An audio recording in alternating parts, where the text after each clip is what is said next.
Okay guys, meron tayong Honda Click 125. So nilagyan natin ng ano, in-upgrade natin pang gilid. So nagkabit tayo ng Project FI. So yan ang kinakabit natin ba sa Honda. Okay. So tested naman na natin to na malakas magbigay ng gain. Okay, so sa 5K Odo, nagpalit tayo ng ano, belt, pulley. Ano pa rin kinabit dito? Center spring, clutch spring. Lining nito, stock pa? RS8, saka bell. MTR team bell. Okay, so na-remap na rin natin. Dahil na-test na lang natin. So ang stock nito is 11 horsepower. Yun ang baseline natin. Okay, so tingnan natin kung ilan ang magiging gain.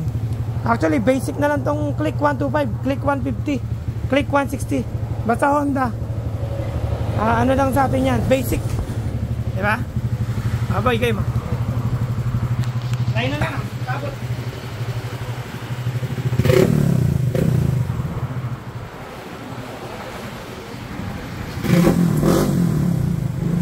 Okay, Rachel Dan.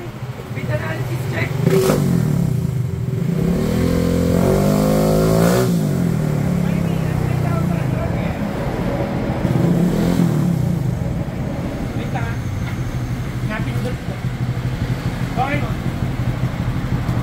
Excited eh.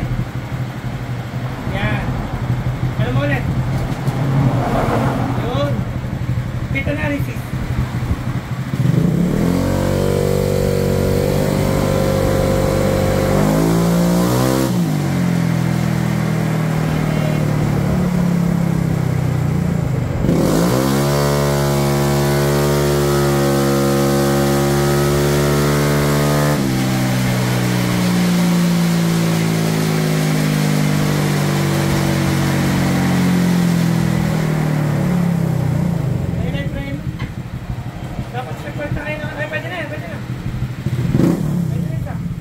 Yan, stress. Oh, okay.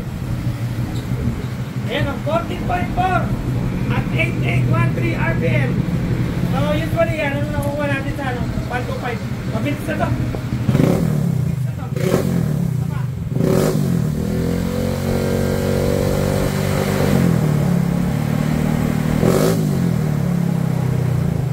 Wait, X mo yan ha.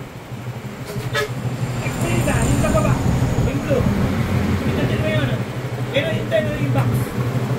Yung box. Nagilid. Sa box na baba. O yan, yan. Yan, yan. Tapa. Tapa, tapa.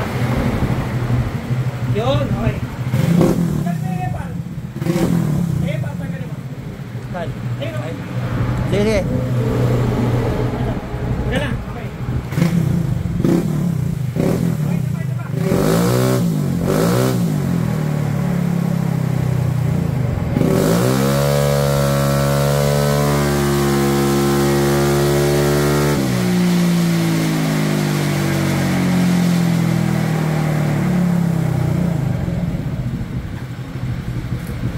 Ayun, 14.2 at 8420 RPM.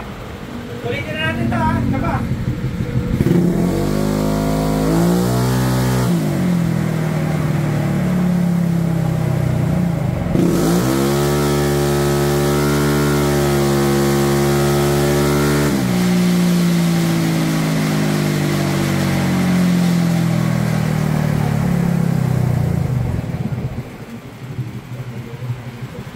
Yun o. 14.6 at 8744 RPM. Ayun o, kaway kaway. Okay, from Palayan City. Ayan o. Napaka-basic nung setup nitong Click 125.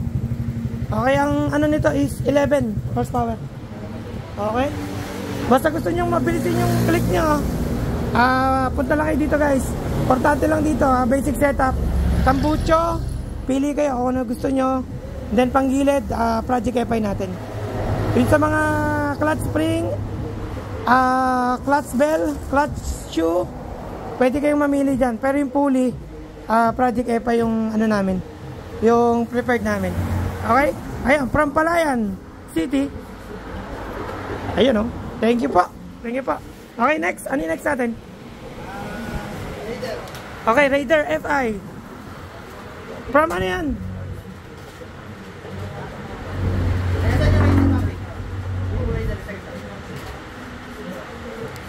Papi! Isabela!